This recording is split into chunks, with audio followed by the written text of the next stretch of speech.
नमस्कार दोस्तों, मेरा नाम अरविंद है और आप देख रहे हैं मेरा चैनल द रियल स्टोरी। दोस्तों, एक बंदा एक रेड लाइट एरिया यानी एक कोठे पे जाता है और वहाँ पे अपनी पत्नी को देख के चौंक जाता है। दोस्तों, आज की ये घटना हमें सिखाती है कि किस प्रकार हमें सफ़र में किसी भी अनजान आदमी पे भरोसा नहीं करना चाहिए और खासकर महिलाओं को तो बिल्कुल भी नहीं।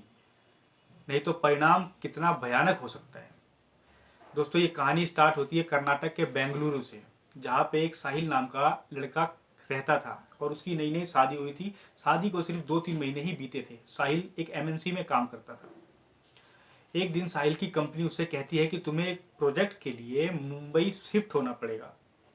साहिल का मन तो होता नहीं है, क्योंकि उसकी शादी को अभी सिर्फ 2-3 महीने ही बीते होते हैं, लेकिन एमएनसी के काम की वजह से वो हाँ कर देता है और अपनी पत्नी को बताने के बाद वो मुंबई शिफ्ट हो जाता है और पत्नी से कहता है कि कुछ दिन बाद वो उसे भी वहाँ बुला लेगा। जैसा कि वो अपनी पत्नी से कहता है, मुंबई से कुछ दिन बाद ही वो अपनी पत्नी को फ़ोन करता है और उससे कहता है कि क्या तुम मुंबई आना चाहोगी। ये बात सुन के पत्नी खुश हो जाती है और ये सोचती है कि इसी बहाने पति से मिलना भी हो जाएगा और मुंबई घूमना भी हो जाएगा। वो हाँ कर देती है। साहिल अपनी पति तानिया से कहता है कि तुम चिंता मत करो, मैंने तुम्हारी टिकट बुक करा दी है। तानिया सफ़र वाले दिन सही समय पे ट्रेन में आके बैठ जाती है और अपने पति को फ़ोन लगाती है और कहती है कि मैं ट्रेन में अपनी सीट पे बैठ गई हूँ।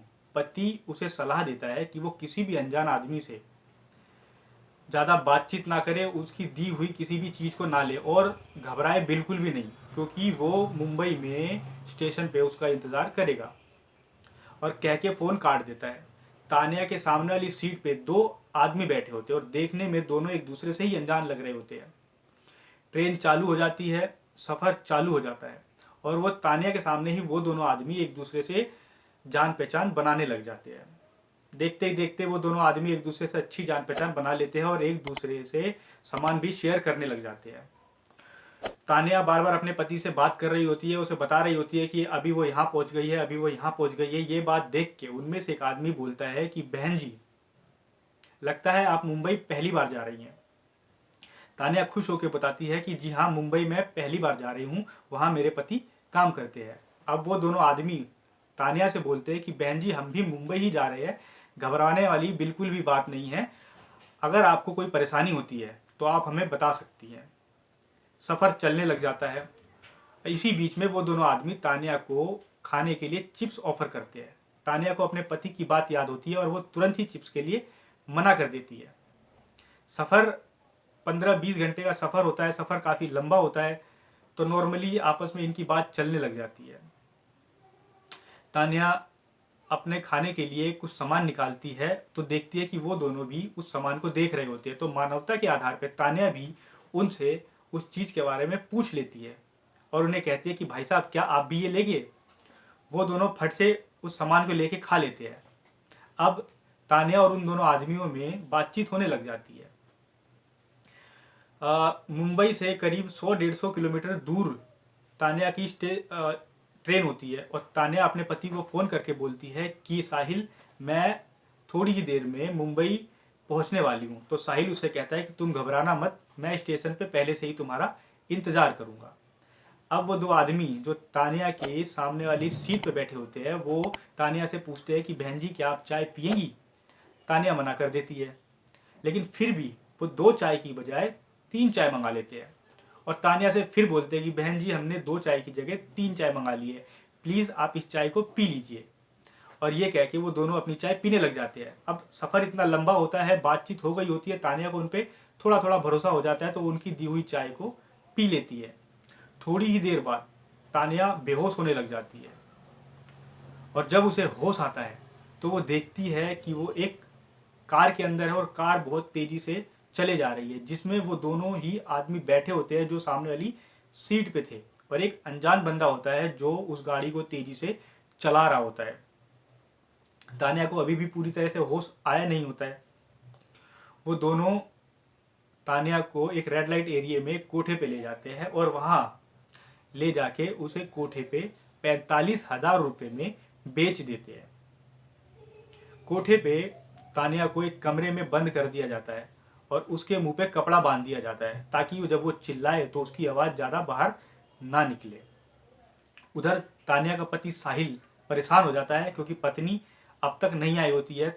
साहिल हर तरफ अपनी पत्नी को ढूंढता है, पता करता है, अपने घर पे फ़ोन लगाता है, तानिया को फ़ोन लगाता है, तानिया का फ़ोन स्विच ऑफ आता है। थक हार के वो पुलिस में कंप्लेन कर देता है। इधर कोठे पे तानिया के ऊपर टॉर्चर हो रहा होता है। 10 से 15 दिन बीत जाते हैं और तानिया को रोज मारा जाता है, पीटा जाता है और उसे उस धंधे को करने के लिए जोर दिया जाता है। तानिया मना कर रही होती है, लेकिन 16वां दिन होता है और 16वें दिन कोठे की मालकिन सुनीता पुजारी उसके पास आती है और कहती है कि अगर उसने आज इस काम को नहीं किया तो वो उसे जान से मार देगी, और ये कह के चली जाती है। अब कोठे पे जो बाकी लड़कियां होती है वो आके तानिया को समझाती है कि बहन, जैसा ये कह रही है वैसा कर लो, क्योंकि यहाँ पे जो भी आया वो वापस कभी गया नहीं है। 16वें दिन तानिया की हिम्मत टूट जाती है और वो भी उन्हीं कोठे वाले लड़कियों की तरह ही कपड़े पहन के खड़ी हो जाती है। एक आदमी आता है जो तानिया को पसंद करता है और उसे कमरे में ले जाता है। तानिया काफ़ी डरी होती है और कमरे में जाते ही वो तुरंत ही उस आदमी के पैरों को पकड़ लेती है और कस कस की रोने लग जाती है और उसे अपनी सारी कहानी बता देती है। न जाने क्यों उस आदमी को दया आ जाती है और उस तानिया से बोलता है कि मैं तुम्हारी क्या मदद कर सकता हूँ।